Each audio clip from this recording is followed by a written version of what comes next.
В логове тихо умирала волчица, и самец не знал, чем помочь. Волки ждали потомства, были счастливы, вся стая. С гордостью смотрела на своего вожака и его преданную подругу. А потом она потеряла всех волчат. Волчица не понимала, как могло такое произойти. Неведомая причина забрала всех щенят в одну ночь. Да, такое случается, инфекции бывают сильные, но согласиться, она была не в силах. В ней еще было много молока, но не было тех, кому оно было необходимо. Неуемная материнская любовь осталась нерастраченной. Волчица ничего не ела, напрасно самец каждый день приносил ей свежее мясо с охоты. Она просто отворачивалась от пищи и с тоской смотрела на друга, а тот, кого боялись и перед кем трепетали все лесные жители, облизывал сухой нос самки и по ночам долго выл на луну.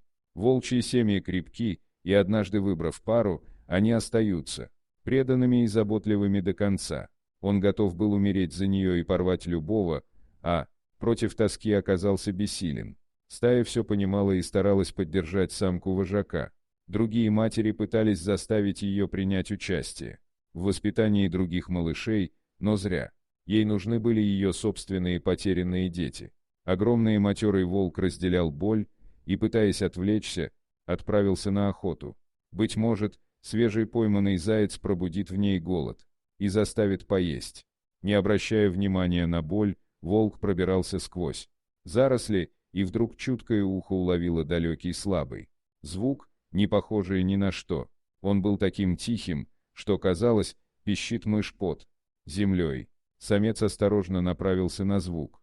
Почти на опушке, прямо посреди лесной дороги обнаружился его источник, еле живой крошечный щенок. Кто и зачем вывез в лес малыша, оставив его на верную смерть? Озадаченный вожак присел перед щенком. Он не понимал, что должен делать в такой ситуации, и он просто решил уйти. Волк встал, но малыш, глаза которого совсем недавно открылись, запищал, что было сил. Он был голоден и дрожал всем своим крохотным тельцем, не понимая, зачем он это делает, а скорее повинуясь инстинктам. Волк аккуратно взял щенка за загривок и огромными прыжками скрылся в чаще леса.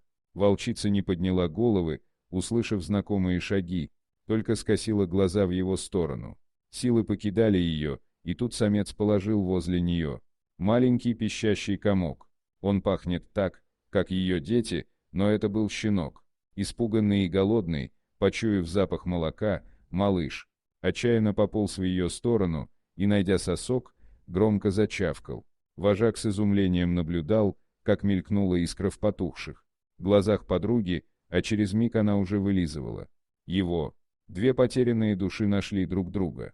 Быть может, их объединили горе, тоска или нерастраченные чувства, но только щенок скоро стал членом их семьи. Пес, рожденный врагом, стал ребенком волков. Самка быстро восстанавливалась, обретя смысл жизни. Она ела и пила, играла с малышом и много отдыхала. По мере того, как приемный сын рос, матерый отец стал понемногу обучать его премудростям охоты и выживания в диких условиях. Вожак гордился им. Сын оказался смышленным и быстро постигал учебу, обгоняя сверстников волчат. И все же долго так продолжаться не могло. Собаке было не место среди стаи. Законы стаи суровы, но справедливы и направлены на то, чтобы выжить. Чем старше становился щенок, тем сложнее было бы его переучивать людям. Решение давалось родителям тяжело, но все-таки в один из осенних дней волк повел за собой приемыша. Тот еще воспринимал все как игру и шаловливо носился за падающими листьями. На рассвете волк вывел сына к заднему двору дома. На окраине поселка отправил вперед, потоптался на месте и скрылся в тумане. Он вернул собаку людям. Щенка нашел подросток Ванька и сразу помчался с ним к отцу. Он уморительно закатывал глаза, упрашивая оставить себе красивую собаку. Наметанный охотничий глаз Петра сразу заметил характерные признаки породы. Это была лайка и в будущем довольно крупная. Как оказался щенок на их дворе, осталось для всех загадкой, но его оставили. Дали ему кличку «Бой». Через пару лет он вымахал, стал послушным, умным и незаменимым в охоте помощником. Все остальные собаки просто приняли его лидерство. Ни они, ни люди не догадывались о том, откуда он взялся. Бой отлично выслеживал зверя, находил самые потаенные. Лёшки и гнал добычу. Казалось, он слышит те запахи, что другим собакам недоступны, видит то, что те не могут распознать. В глухом дремучем лесу он чувствовал себя как дома, с ним можно было не бояться заплутать или случайно выйти на кабана. Бой был не просто охотничьей собакой, он был партнером, понимающим с одного взгляда. Но была у него одна особенность, поначалу вызывавшая недоумение. У Петра. Бой никогда не участвовал в охоте на волков, совсем. Он просто садился у машины, не двигаясь с места, никакие уговоры и угрозы не приносили результата. В конце концов все просто смирились с этой особенностью. Он был слишком хорош во всем остальном, чтобы упрекать его слабости. Ванька рос вместе с Боем. Они были друзьями, постоянно были рядом, и гуляли, и спали. И на охоту стал мальчишка выходить только с ним. Отец понемногу посвящал парня хитрости выслеживания зверей, обучал поведению при встрече с кем-то из них. Той весной Петр решил показать сыну охоту на зайца. После недолгих сборов компания двинулась в лес. Бой периодически пропадал из виду, но за него не переживали. Выкладывая свои уловки, отец делился знаниями. Они долго шли по следам. Когда поняли, что устали, они захотели перекусить, решив после отдыха вернуться к охоте. Приметили поваленное дерево, присели и развернули еду. И тут Петр ощутил неприятный холодок, пробежавший по спине. Осторожно оглянувшись, замер, недалеко от них стоял огромный матерый волк, явно вожак. Видимо, они выбрали место привала недалеко от волчьего логова, и теперь волк вышел на защиту стаи. Петр прекрасно понимал, чем чревата такая встреча. Убийство вожака лишь разозлит стаю, и их просто загрызут. Остальные. Если бы рядом был Бой, возможно, он предупредил бы их о том, чье место они облюбовали, но пес, как назло, отстал. По дороге, увлекшийся чем-то своим, Петр резким движением скинул ружье, решив, что так просто. Он тоже не отдаст ни себя, ни сына. Волка настораживал запах пороха, но отступать он не собирался. Наоборот, наклонив голову, он издал негромкий рык. Охотник понимал, самец готовится к атаке. Теперь все решит удача, покажет кто кого. И вдруг, откуда ни возьмись, появился пес. Он никогда не лаял, потому появился бесшумно и встал между хозяином и вожаком. Со стороны все выглядело так, словно он загородил своим телом того, кто был на прицеле. Мальчишка умолял не стрелять, чтобы не попасть в Боя, и Петр молча опустил ружье. Бой повернулся к вожаку и еле заметно вильнул хвостом. Он все-таки был собакой. Волки так не делают, но прекрасно понимают такие знаки. Матерый самец поднял голову и напряженно почувствовал запах, исходивший от охотничьей собаки. Что-то будоражило память, пробуждая забытое время. Волк вспомнил его. Вожак понял, кто перед ним, и шагнул навстречу. Бой будто ждал этого и радостно бросился тому под лапы.